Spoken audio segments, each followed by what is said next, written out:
Hello students, continuing with the last class, we are now going to understand the propensities to consume and propensities to save. Yesterday we studied about consumption curve and saving curve, which is dependent on income. So now consumption and saving both have their own ways to behave. The nature or tendency to behave, this is called as propensity. So let us start with propensity to consume. Propensity to consume means the functional relationship of consumption with that of income. It means that if income increases or if income decreases, what kind of behavior is shown by the consumption. So I am taking the same example or the table which we have taken yesterday for observations for sake of simplicity. So here various levels of income are given and we have to understand how the consumption is behaving corresponding to this income. So first is zero level of income. As I yesterday explained you, there is presence of consumption at zero level of income also.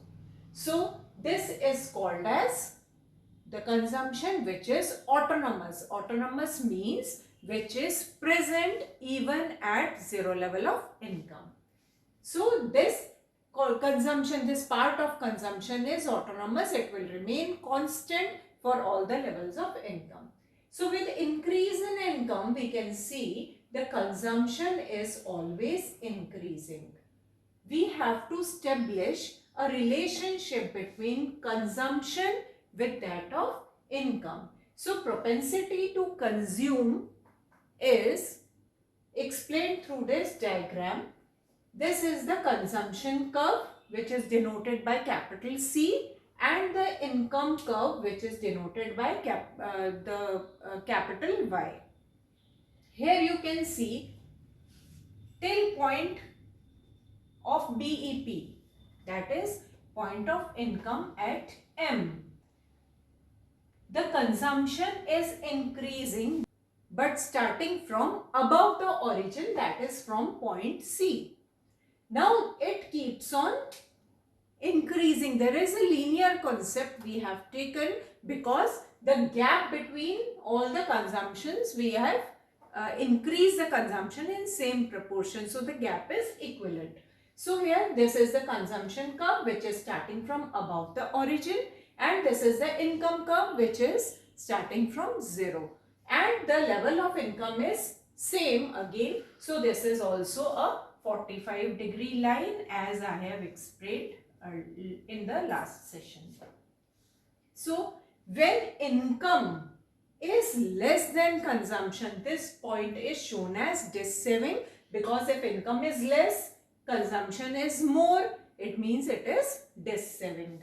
When income is becoming high than that of consumption, that is income is more than that of consumption, it shows saving. When both are equivalent at this point, income and consumption both are equivalent, this point is shown as break-even point. So the important points we have noted here are consumption's curve starts from above the origin. The positive slope of consumption curve is there because consumption is increasing with increase in income. If income is less than consumption at this point,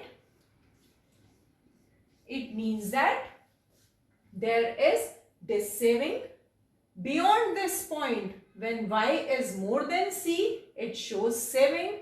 And point number 5, where Y is equal to C, income is equal to consumption, it shows BEP. Now, let us understand the two types of propensities to consume: average propensity to consume and marginal propensity to consume. Average propensity to consume means consumption is taken in proportion to income and then we observe how it behaves. When consumption will be divided by income, that is we are taking ratio of this, we are taking this in proportion, we will see that when 40 will be divided by 0, the value will be nil. 120 divided by 100, it is 1.2. When both becomes equal, answer is 1, unitary. When 280 is divided by 300, now what is happening?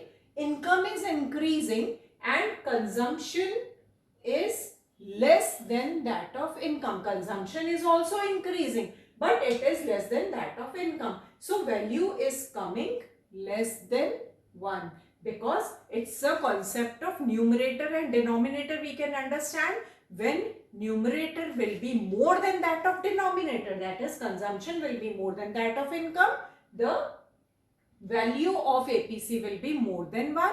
When both will be equal, the value will be unitary, that is 1. And when the income will be more than that of consumption, the value of APC will be less than 1. But one thing we need to understand, that it is not possible that APC will become 0. It will never become 0. The reason behind this is APC is dependent on the consumption. Consumption will never be 0. When numerator will not be 0, it is not possible to get the 0 value of the answer. So APC can never be 0. APC falls with increase in income. When we are increasing the income, see, as the level of income is increasing, we are noticing that consumption is also increasing, but APC is decreasing. The reason behind this is there is a part of income which now can be saved. So income is going to saving part. This we will read in propensity to save fundamental. Next is MPC, marginal propensity to consume. Marginal propensity to consume, here we are developing the proportionate relationship between change in consumption to that of change in income. It means we are considering only the additional income or additional consumption. Additional means, see here, additional consumption is 40. Then coming to next level of income, which is 120. So additional consumption here is 120 minus 40, which comes to 80. Then 200 minus 120, which is 80. Then 280 minus 200, again 80. 360 minus 280, again 80. So change in consumption is 80. And change in income at all the levels of income, we are changing income by 100. So both the terms are constant. So change in consumption is also constant, which we have taken in this example as 80, and change in income as 100. So MPC will be behaving in such a way that it will be constant, because both the values are constant at all the levels. So MPC is always between 0 to 1. You can take variation of any value. So you will be getting answer in 0 or 1 or in between that. So how to understand the behavior of MPC? The next parameter is if additional income is consumed, that is whole of the additional income is consumed, we are not saving anything, then MPC will be 1. If additional income is saved, means whole of the additional income is saved, it means change in consumption will be 0 and MPC will be 0. So in this way, the values will be always varying between 0 to 1. Second point is, we have to understand that MPC of poor is more than that of MPC of rich. The reason behind this is, in rich countries, the value of MPC is lowered down because additional income is not consumed. They have fulfilled their demands. They can now save. They are in position to save. So their saving, additional income is saved more and consumed less. So it will keep on decreasing. And if countries are poor, they will be able to save less, so their consumption part will be more when we are taking functional relationship with that of income. So MPC of poor is more than that of rich because poor people are saving less but consuming more. When they will consume more, their more additional income will be consumed, so the value will be comparatively higher. MPC falls with successive increase in income. As we keep on increasing the income, our consumption also we are increasing, but till a certain point. After arriving to that certain point where we are able to fulfill our needs, further what will happen? We will be consuming less and we will be able to save more because we have fulfilled all our demands. So, when income will be increasing to successive units, the MPC will lower down. So this is the concept of propensity to consume. Next part is propensities to save. As consumption is having direct relationship with income, income has the same relationship with that of saving, because income has only two parts. One is consumption and whatever is not consumed is saving. So the same function relationship which we have developed for consumption function, we are now going to develop for saving function. So saving function means propensity to save. Saving is function of income. So we have taken saving on one side of the diagram and on other side we are taking income. Income levels I have maintained the same. The values are same for sake of simplicity again. Consumption is also same. With this consumption, we can see what will be the saving. When income is 0, consumption is still present. It means saving is minus 40. When income is 100, consumption is 120, means saving is minus 20. It means that these two positions are showing the dis-saving. So the same way, when we will increase the income, when national income will be increased, the saving will also increase with proportionate values, as we have taken here. Consumption also increases and saving also increases. This is the tendency, the propensity. So when we will construct this diagram, we will see these 2 points at 0 level of income and at 100 level of income. These are coming to below the origin.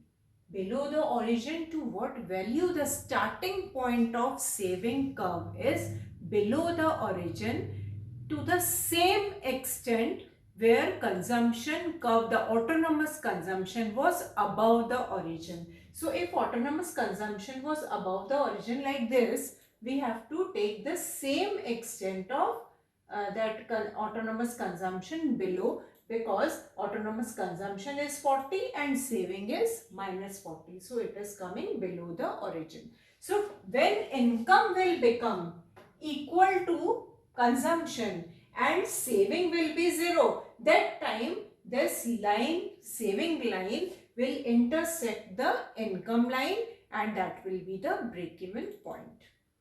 Below this break-even point there is dis-saving and above this break-even point there is saving. This shows the dis-saving part.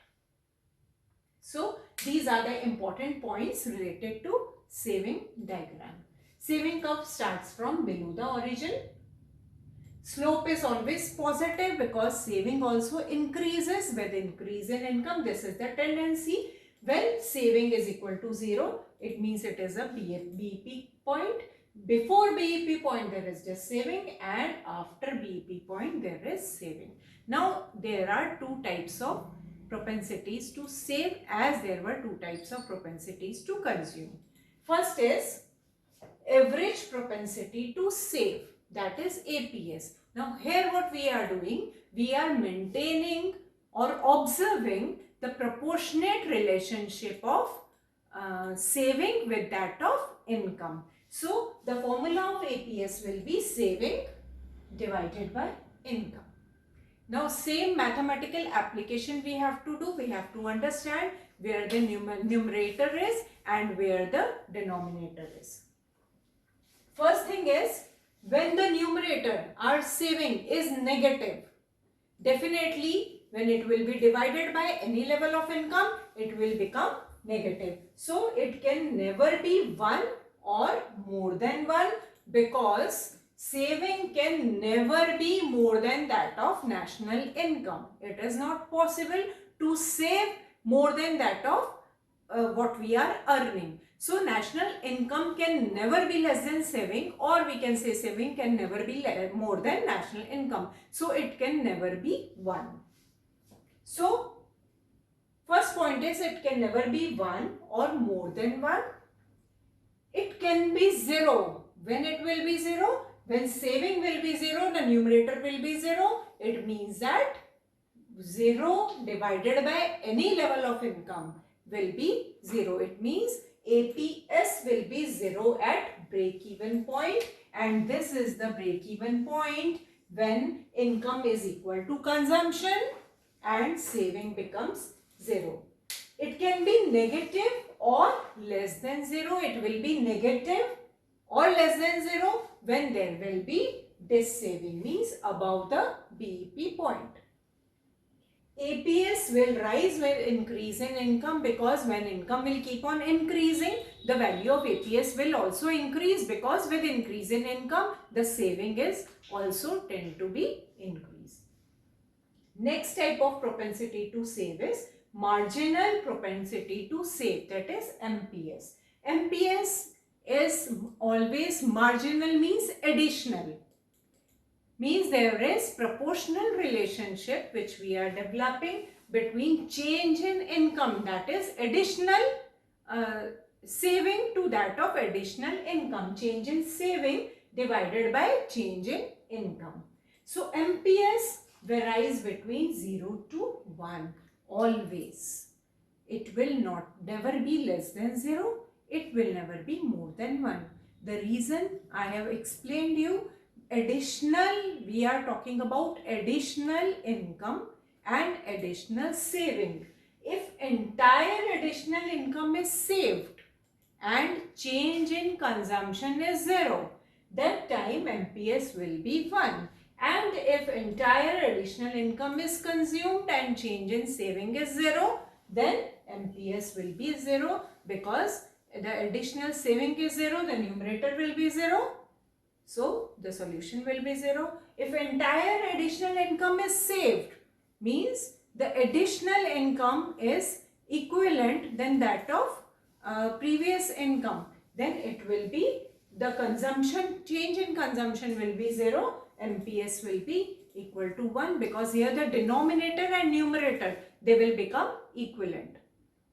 I want to say is, if entire additional income, suppose we are talking about say 700 level of income. At 700 level of income, then next 800, then at 800th level of income, if the additional income is saved, say income is coming to 700 to 800, that is 100, and we are consuming nothing, 0. So additional saving will be 100.